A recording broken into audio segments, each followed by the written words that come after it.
राधे राधे दोस्तों, भजनों की माला में आपका स्वागत है। महाभारत के विदुर की अनसुनी कहानी। जैसा कि हम जानते हैं कि महाभारत धर्म और अधर्म का युद्ध था। पांडवों और कौरवों दोनों ही पक्ष में बहुत ही शक्तिशाली योद्धा थे, जैसे अर्जुन, भीम, भीष्म पितामह, द्रोणाचार्य, कर्ण और इन शक्ति से भी परे स्वयं भगवान कृष्ण की शक्ति तो कोई तुलना नहीं की जा सकती। परंतु महाभारत में अन्य सभी शक्तिशाली योद्धाओं से भी शक्तिशाली एक योद्धा थे, जिन्हें हम सब महात्मा विदुर के नाम से जानते हैं।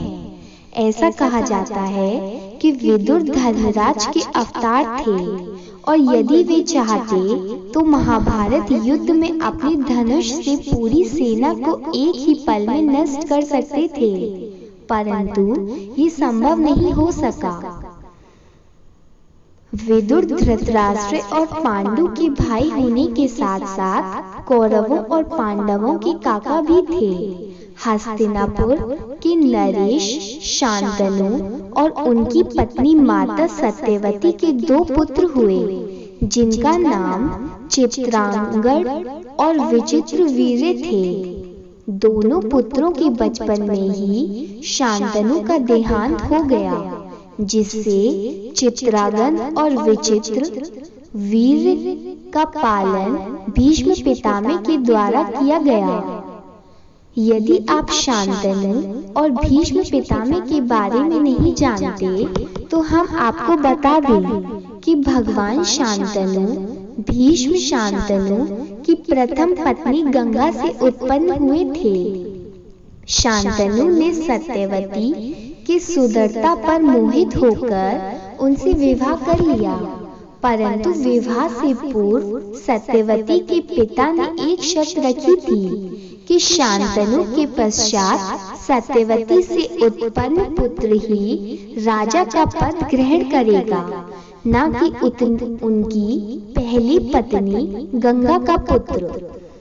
शांतनु के वचन दिया और इसके बाद उनका विवाह माता सत्यवती से ही हो गया। इस कारण उनके पिता का वचन रखने के लिए भीष्म आजीवन कुंवारे रहे और चित्रांगद तथा विचित्रवीर्य का अपने बच्चों के समान पालन पोषण किया। चित्रांगद के बड़े होने पर भीष्म पितामह ने उन्हें सिंहासन सौंप दिया। कुछ समय पश्चात ही गंधर्वों के साथ हुए युद्ध में चित्रांगद की मृत्यु हो गई।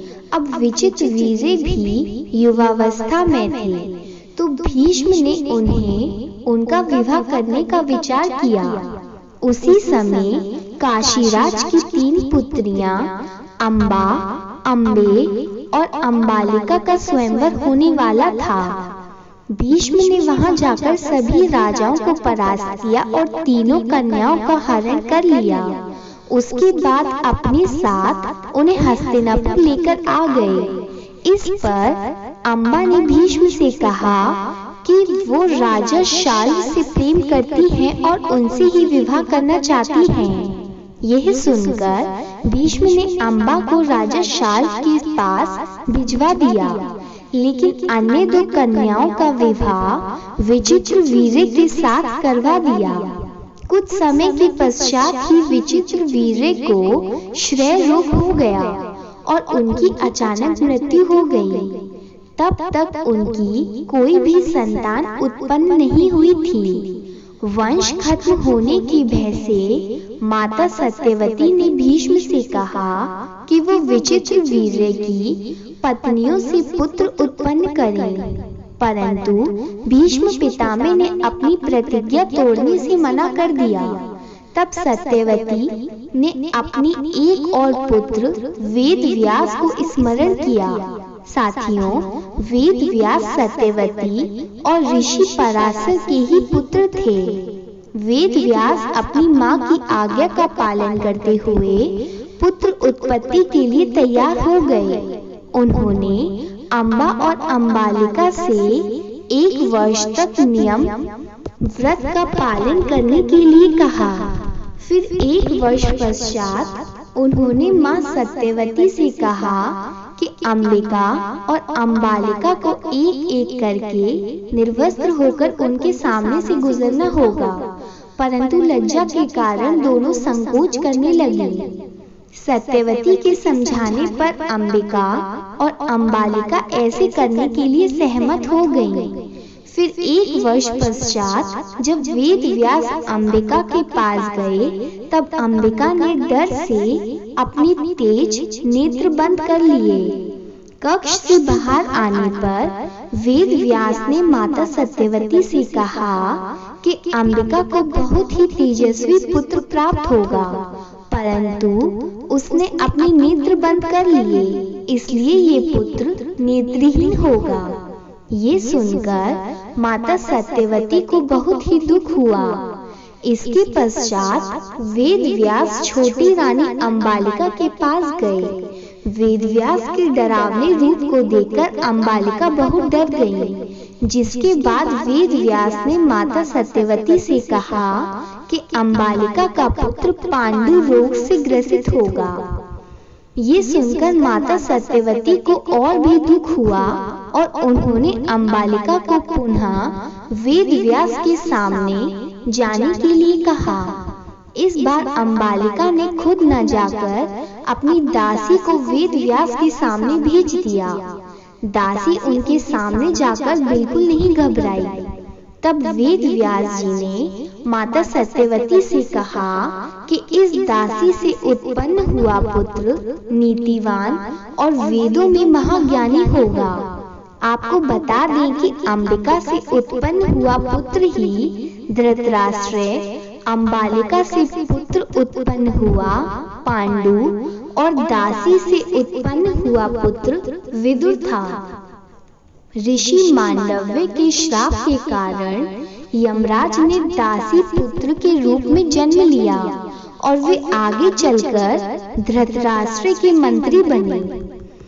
विदुर स्वयं धर्म का पालन करते थे और चाहते थे कि धृतराष्ट्र भी धर्म के मार्ग पर चले, परंतु दुर्भाग्यवश ऐसा नहीं हो सका। जब भी धृतराष्ट्र पांडवों की हित की बात करते, तब विदुर उन्हें समझाने का प्रयास करते। पांडवों के प्रति स्नेह देख दुर्योधन उनसे ईर्ष्या करता था। लाक्षागृह के शयनशर में भी विदुर ने उन्हें आगाह किया था और उन्हें इनसे बचाने की युक्ति बताई थी। विदुर के पास बहुत ही शक्तिशाली और चमत्कारी धनुष था, जो उन्हें स्वयं भगवान श्री कृष्ण से प्राप्त हुआ था। इस धनुष से वे चाहते तो वे युद्ध एक ही पल में समाप्त कर सकते थे। एक बार में विदुर ने दुर्योधन को पांडवों से युद्ध न करने की सलाह भी दी थी। ये सुनकर दुर्योधन बहुत क्रोधित हो गया और विदुर को अपशब्द कहना शुरू कर दिया। ये सुनकर विदुर ने अपना धनुष तोड़ दिया और युद्ध नहीं लड़ेंगे कह दिया।